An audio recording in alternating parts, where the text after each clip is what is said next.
Well, it's been a long old time since I paid any attention to the crossover lines, mainly because regular Transformers have been so awesome lately I've forgotten the crossovers were even a thing. And while I'm still waiting on that R2-D2 that turns into a Yoda, tell me you wouldn't flip your nut if you heard there was a Transformers leader class action figure of Darth Vader that turns into a Star Destroyer. If that sentence doesn't make your face leap off your skull with fangasm, then either A, you're truly dead inside, or B, you've seen what the toy looks like. So this is the Star Wars crossover's Darth Vader Star Destroyer. It's at least the fourth Darth Vader Transformer, and ain't it a big un. This guy's actually currently only at about 60% of his full height. He's supposed to rock these offensively giant kibble slabs. I was all set to be like, these things suck. They only stay on for like 30 seconds. But I can't even get them on there anymore. The ports are just weak as piss. I long for the days of getting 30 full seconds out of these things. I was so young, didn't even know what I had. Kibble aside, then let's have a look at the meager amount of the robot that is a robot. Torso's kind of hefty and looks cool-ish. Like I dig the little panel on there. But it's a bit segment heavy and overly shoulder plated and distractingly brown. The head actually looks really nice, even in spite of the unnecessary symbol. But it won't even move a micron, and I mean it this time. But the head doesn't move. I mean, his head doesn't even move. Although it does have quite a good excuse for that, which we'll get into later. Arms are extremely ordinary, apart from the awful Stegosaurus-plated shoulders. And the legs are like, I suppose the BDSM knee-high boots are pretty neat. But check out the knees. You have to expose these weird skeletal parts to get any movement out of them. Also, chocolate brown thighs. Plus, he's so back-heavy that you can't even stand him up unless you get the kibble tail involved and use him like a tripod. Weapon-wise, then he's got this neat twin cannon that he totally can't hold, either with the clip that doesn't work or the handles that don't work. And for some reason, he also comes with this Dayglow handheld Christmas tree hacksaw. That's not what a lightsaber looks like. Also, this thing has more light and sound action than I've ever seen. Look at that glow. It's got pretty much all the classic Vader lines in there, plus some bonus sound effects.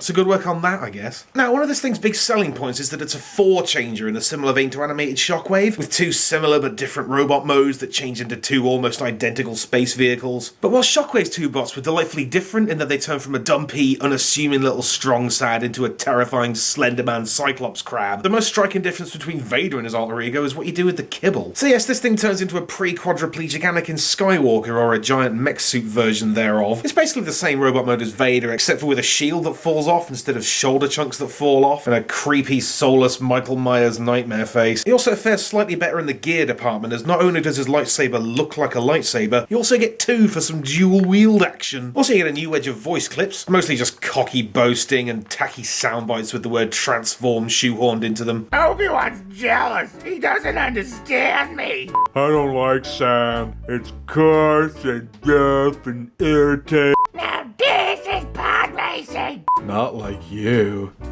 You're everything soft and smooth. Also, the light in his head gives him the impression of like a 5 o'clock shadow, but it totally doesn't come across on camera. And the accompanying terrifyingly bright LED in his belly. Belly-D? Look, I can see why they'd want to make a toy that actually changes from Anakin Skywalker into Darth Vader. Because it's kind of a cool idea, and it sort of had to happen at some point. And if nothing else, the head transform is really neat.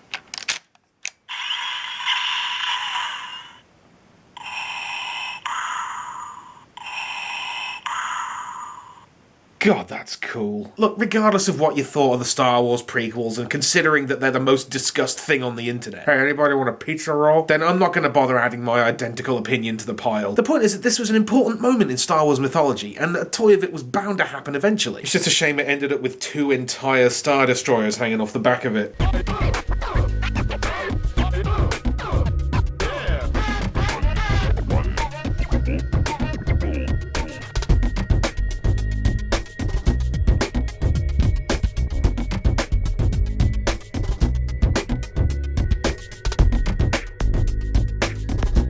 Look, I've got a lot of Transformers, okay? I've seen a lot of things transform 1,000 times in 500 different ways. I've seen a lot of bad transformations and lazy transformations, but this thing...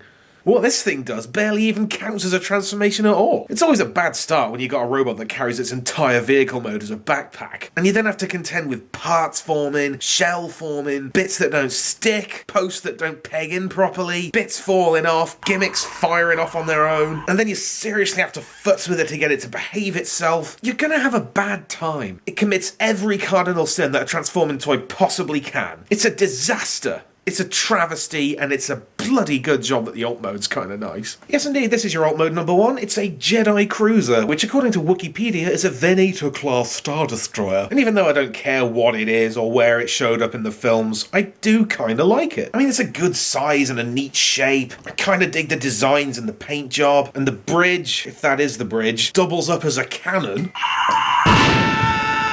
You can even swap out the rockets for the melee weapons. So you can either be like a neat user imagination laser firing effect, or a gun that fires lightsabers.